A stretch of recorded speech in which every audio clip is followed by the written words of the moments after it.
So today we have MCU Fenris the Wolf taking on the Indominus Rex from Jurassic World. Who wins? Well, let's find out. So, we gotta talk about their size. Well, Fenris was 23 feet tall, 35 feet long, and her weight is unknown, but I'd say it's definitely at least 5 tons, probably more. The Indominus was 20 feet tall, nearly 50 feet long, and weighed between 6 and 7 tons. So, in terms of size, they are pretty close. Fenris is taller, the Indominus is longer. Weight, probably the same because we don't know Fenris's weight. So, moving on to strength. The Indominus easily forced open a giant automatic shutting gate and sent a car flying. She flipped over and killed an ankylosaur with relative ease, slaughtered at least 4 long neck type dinosaurs, probably more, buzzed through a building, sent Blue flying with enough force to crack concrete, and overpowered Rexy, sending her head first through a building. She also showed to have a powerful bite, as she had the bite of a T-Rex, and she showed this when she easily crushed one of those big bulletproof wheeled things that, Gray and Zack ran with her mouth. But Fenris had been mauling enemies of Asgard as Hela's steed for at least centuries, probably thousands of years. She broke a big piece of the Rainbow Bridge under her weight, but most importantly, she was able to fight against Hulk and kind of maul him around, ragdoll him around and whatnot. And she too had a powerful bite as well, seeing how her teeth were able to easily pierce through Hulk's skin. And he's bullet, blaster, and laser beam proof. That's only happened one at a time, and that's when Abomination used his bone shard to pierce through his skin. So, yeah, pretty strong bite. I'd say Fenris is stronger. But now moving on to durability.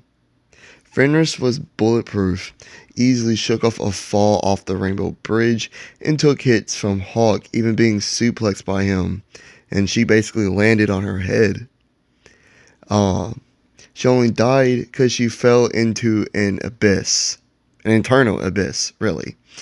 But the Indominus was also bulletproof, whether it was a shotgun to the face or from a minigun. She withstood being hit in the face with Ankylosaur's tail and only slowed down a little. She withstood bites and claw attacks from Blue and her sisters, attacks from Rexy, including being driven into a building and then thrown to the pavement.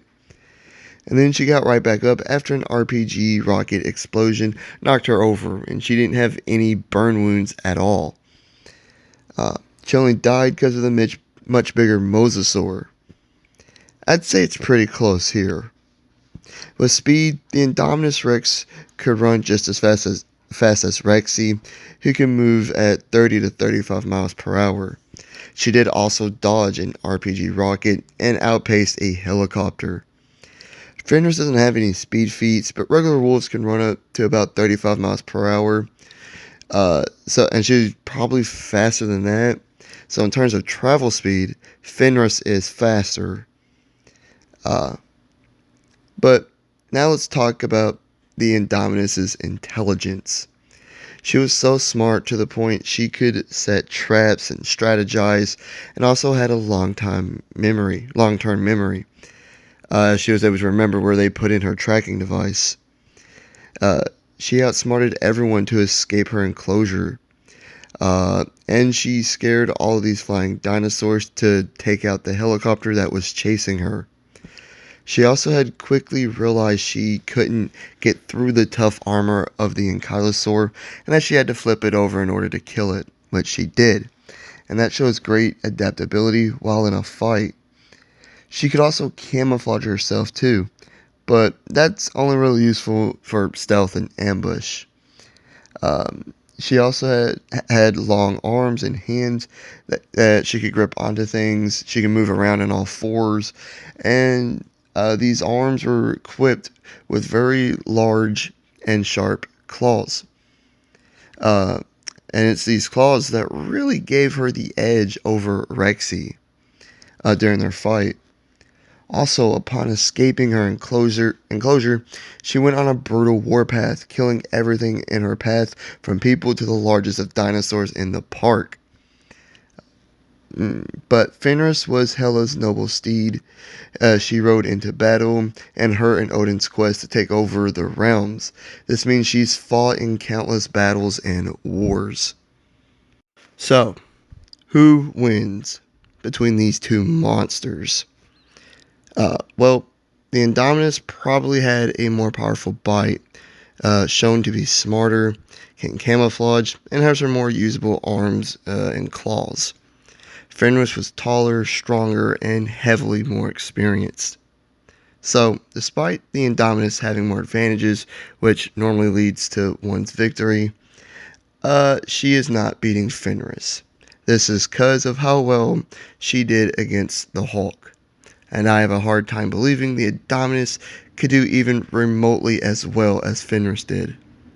I could be wrong about that, but I don't think she would do that well, or even come really that close.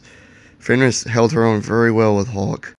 I do think the Indominus could put up a decent fight with Fenris, but she wouldn't win, and I'm definitely siding with Fenris winning this one. Like and subscribe if you did enjoy. Leave a comment of what you think, and hit the notification bell to be notified of all my future videos and all the great stuff. I'll catch you on the next one, and have a great day. Peace.